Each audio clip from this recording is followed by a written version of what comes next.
गुरुवर श्री ज्ञान सागर मुनि महाराज की पूर्णतः हो गया। अब पंचम अधिकार में एक प्रकार से अजीव तत्व का विश्लेषण हुआ। इन जीव और अजीव मिल जाते हैं तभी आगे आश्रमवादी का कथन होगा। इसलिए कल से आश्रम का प्रकरण आ रहा है, जिसको अपने को बहुत अच्छे ढंग से समझना है और संवर करने के लिए तत्पर हो जाना है।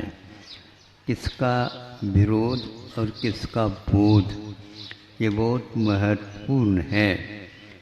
जीव को अजीव से पृथक करने का प्रयास अपने आप में मोक्ष मार्ग कहलाता है। पहले समझें, फिर राग किससे होता है ये भी देखना है। जिससे होता है वह सारा का सारा अजीव पदार्थ में ही आ जाता है। हाँ महाराज, हम देवगुरु शास्त्र के प्रति तो राग रखते हैं, राग नहीं, उनके प्रति हम विश्वास रखते हैं, आस्था रखते हैं, उनको आराध्य मानते हैं। आराध्य मानना राग नहीं, किंतु पंचेंद्र की विवक्षा में वह राग कहलाता है। जिस किसी भी वस्तु को देख करके ये मेरी है, ये कल्पना एकदम ब्रेक लगना चाहिए। एकदम तो लग नहीं पाएगी, लेकिन फिर भी एक्सीडेंट से बचने के लिए तो आपको प्रयास पूर्व से ही तैयार करना आवश्यक होता है। यहाँ पर ब्रेक लगाना प्रारंभ करते हैं तो वहाँ पर जा कर के रुक जाती है गाड़ी, और जब कभी भी यह ब्रेक लगने की देखा तो वह पुलिस समझती है ब्रेक यहाँ लगना प्रारंभ हुआ था, तब जहाँ करके वहाँ नियंत्रण में गाड़ी आ गई। इससे सब अनुमान लगाया जाता है। अब आप आश्रम यदि होता है, ब्रेक लगाई है क्या नहीं, ये भी पहचान में आ जाता है। अब आपको जानकारी प्राप्त हो गई।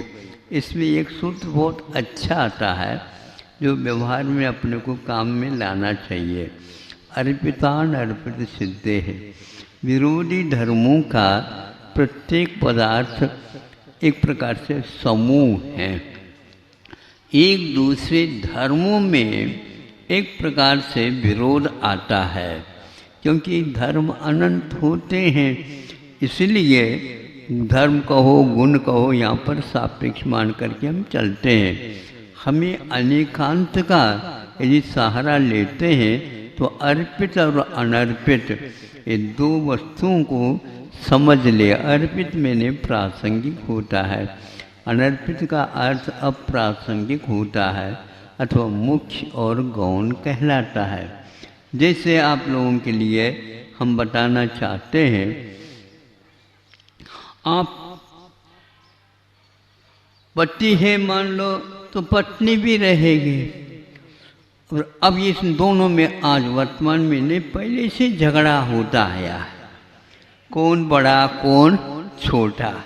तो समस्या है, सरकार के सामने भी समस्या है, लेकिन अपने यहाँ समस्या कुछ नहीं है, समस्या की पूर्ति भी हो सकती है। अब मान करके चलिए, जब दोनों मिल गए, परिवार चलाना है, गृहस्थ चलाना है, तो दोनों इक्वल मानने में क्या बाधा है, हैं? ये तो राजी खुशी के साथ करना चाहिए। नहीं समझे? न जगन्नी गुड़ा महाराज जी ने कहा था, जगन्नी के साथ हमारा कोई बंद होता नहीं, और सम्मान के साथ खटक पटक चलता है। तो इसलिए यदि आप लोगों ने गृहस्थ आश्रम अपना लिया, हम अच्छा बता देते हैं आप लोगों को, भीतर कुछ रखते हो, भेदभाव रखे रहो, लेकिन बाहर से सुनो, पति बड़े है क्या पत्नी बड़ी है?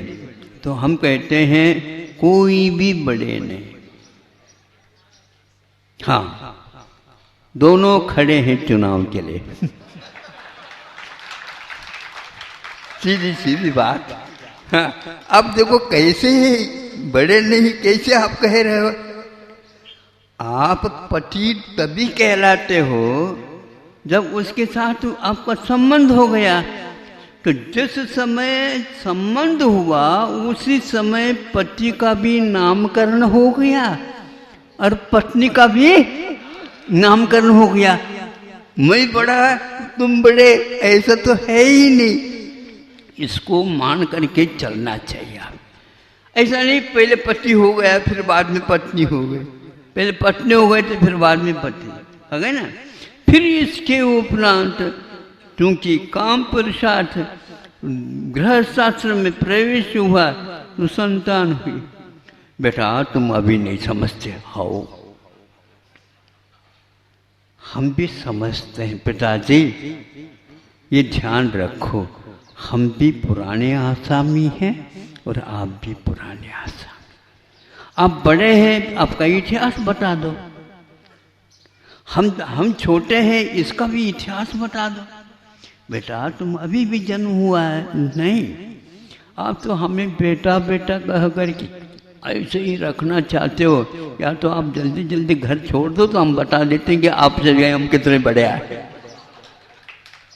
और वैसे चाहते हो तो हम बता देते हैं। देखो जिस समय आप पिताजी बने, जिस समय माँ बनी यानी पत्नी बनी, इन दोनों बनने के उपरांत बेटा जो बना है, बेटा हुआ तभी आप दोनों माँ और पिता कहलाए। समझे? हाँ हो करो ना। हाँ ये फैक्ट है, ये बिल्कुल, इसमें एक बाल भी कम नहीं कर सकते। नहीं समझे? जिस दिन आप बच्चे की जन्म जयंती मनाते हो उसी दिन आपको पिता की भी जन्म जयंती होती है, और उसी दिन माँ की भी जन्म जयंती होती है। फिर इसके उपरांत देखो दादाजी भी प्रतीक्षा में है, लेकिन अभी दादाजी नहीं बने। नाती कहता है दादाजी देखो तो रहस्यपूर्ण कितना है, इसी को तो बोलते हैं अनेकांतवाद। हाँ इसके द्वारा सारी समस्या हल हो सकती है। जब नाती हो गई, नहीं समझे, तब वो नाती होने से बेटा तुम समझते नहीं हो, तुम बेटा हाँ दादाजी समझो युग कहाँ पर जा रहा है। जिस समय पर मेरा जन्म हुआ, नहीं समझे, उसी समय पर ये जो कहलाते थे ये भी पिताजी बने, और आप पिताजी के पिताजी हो दादाजी। इसलिए दादाजी का समय और नाती का उत्पन्न होने का समय एक है। अब घड़ी लगाने की कोई आवश्यकता नहीं, सबकी कुंडली एक है। नाम राशि भले ही भिन्न भिन्न हो गए, लेकिन समय के अपेक्षा से सोनंत समय है। समझ में आ गया? अनंत समय काल में इस प्रकार विवक्षा से होती है। आप अभी भी समझ रहे हैं ना जी, तो अभी मानता ही नहीं, मानते छोटी है वो, अब मानता ही नहीं। अरे आप अपने आप को चोटी के द्वारा क्यों मानते हो? समानता की दृष्टि से जब हम देखते हैं सारा ठीक बैठ जाता है। कब से आप आ रहे हैं तभी से सभी आ रहे हैं। जब से जीव द्रव्य है तभी से अजीव द्रव्य है। अजीव द्रव्य पहले आया, वह बाजार ज़्यादा बड़ा है, ऐसा कुछ नहीं है। जीव पहले आया, ऐसा कुछ नहीं है।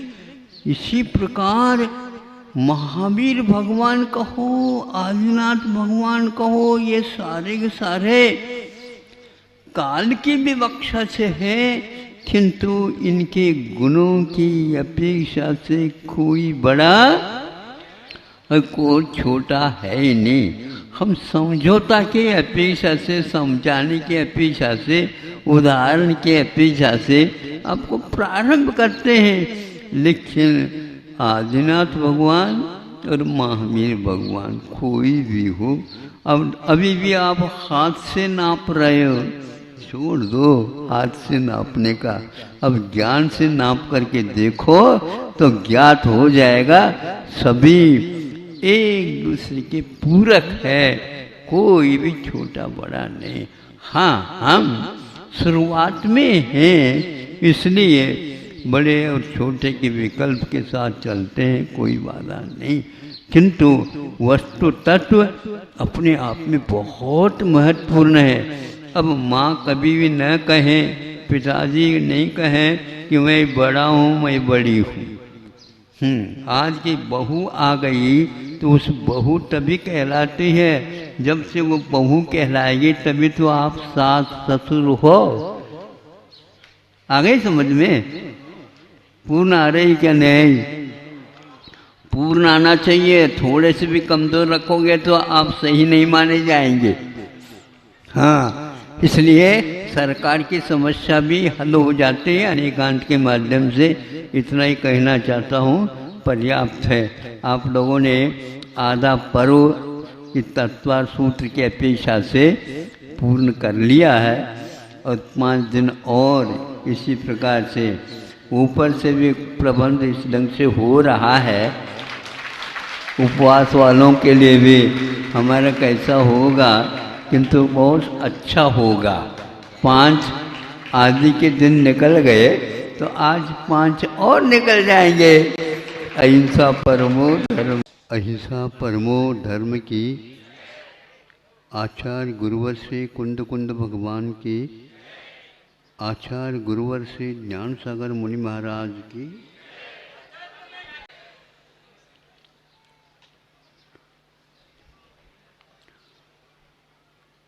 कभी कभी सत्य को पहले रखते हैं और बाद में संयम को रखते हैं। संयम के बारे में भी व्याख्यान किया जा रहा पहले और कभी कभी बाद में भी किया जाता। और कभी कभी यदि तिथि बढ़ जाती है तो कभी कभी संयम के दिन 2-2 बार भी हो जाते। इस प्रकार ये पर्व के दिनों में क्रम हमारे सामने आ जाते।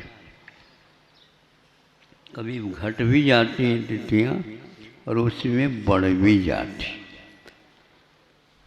बढ़ जाने से थोड़ी बहुत आकुलता आप लोगों को अवश्य हो सकती है।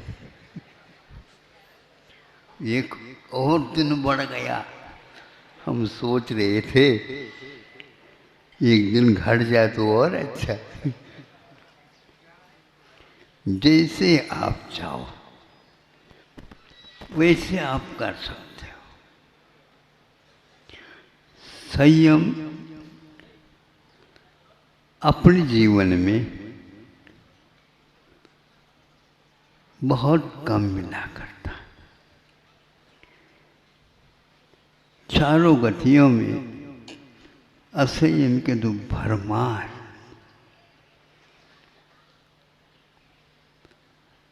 जैसे नदियाँ पूर आती है तो बाढ़ आने की खतरा और ज़्यादा बढ़ जाता। हम लोगों के जीवन के वेग भी ऐसे रहते हैं जिन वेगों को हम अपने भावों के माध्यम से संभाल नहीं पाते। बाद में पश्चाताप भी करते हैं। वो तो एक प्रकार से कई लोग इस पश्चाताप को ज़्यादा महत्व इसलिए नहीं देते हैं। ये तो पश्चाताप की भी 2-3 बार हो जाते हैं ना, तो अपने आप वह भी एक इसको क्या बोलते हैं आप, रूटीन। वह एक प्रकार से पुनरावृत्ति में आकर के फिर तो क्षमा चाहते हैं साहब, क्षमा चाहते हैं, बस इस प्रकार कह देते हैं तो वह हो जाता है। लेकिन इसका जो महत्व लोग समझते हैं वो इसमें अपने आँखों में पानी लाते हैं। बहुत कम व्यक्ति होते हैं जो अपने असंयम के ओर देख करके आँखों में पानी लाते हैं। हमारे सामने बिंब है, संयम की मूर्ति मानी जाती है, उनके सामने जा कर के बहुत कुछ कह देते हैं, लेकिन भीतर से वह वेग अभी तक शांत क्यों नहीं हुआ, इसके बारे में बार बार सोचा जाता। यह हमें ज्ञात नहीं रहता है कि प्रत्येक समय में भिन्न भिन्न असंयम के परिणामों के निष्पादक अपने कर्म के उदय में भाव हुआ करते हैं। ये समझ में आने के उपरांत तब उसे एक प्रकार से रुकने का भाव हो जाता है। ये कौन सा ऐसा है जिसके कारण मैं चाहता हुआ भी वह वेग क्यों नहीं रुकता।